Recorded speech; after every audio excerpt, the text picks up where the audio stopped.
अस्सलाम वालेकुम जी। अस्सलातु वस्सलाम अलैका या सैयदी या रसूलल्लाह वाला आलिका व साहबिका या नबी अल्लाह।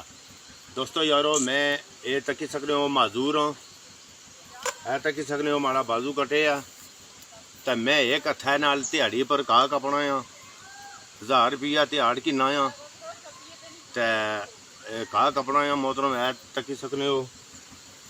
तो मैं सादा पेज चलाना आ, फेसबुक को यूट्यूब ना चलाना, कोई कुछ ना चलाना। तो दोस्तों शेयर करे, लाइक करे। मत कई लोग बेकार घर लेटे हुए जेड़े मजदूरी नहीं करने, और मत मी की तकी तो लोग मजदूरी करन उठी। तो इसलिए अस्सू आ तो बहुत मजदूरी है। तो ये तकी सकने हो, तुम्हारे बोला ये तकी सकने हो।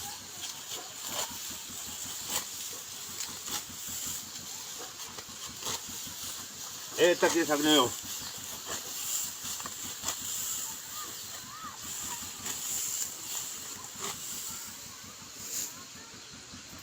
दोस्तों शेयर करें, जिसकी हमारी वीडियो पसंद आई वो शेयर करे, लाइक करे, और जिसकी हमारे नाल मोहब्बत हुई और वो बंदा शेयर करसी, और तुसानी बहुत बड़ी मेहरबानी है।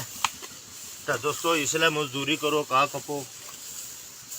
1500 रुपया दिहाड़ है, मगर मैं एक हाथ है।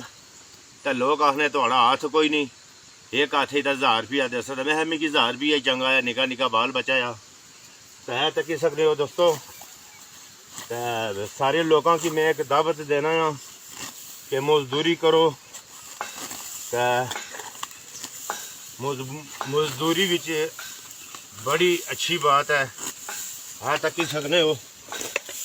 तो दोस्तों शेयर करें, जिसकी हमारी वीडियो पसंद आई शेयर वो करसी, ठीक है।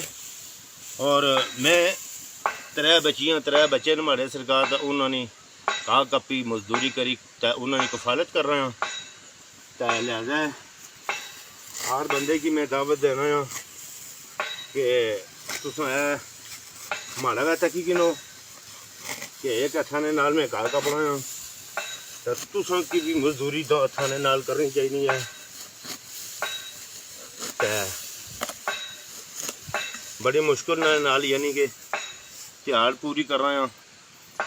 तो कि गर्मी है, शुगर ना भी मैं मरीज़ हाँ।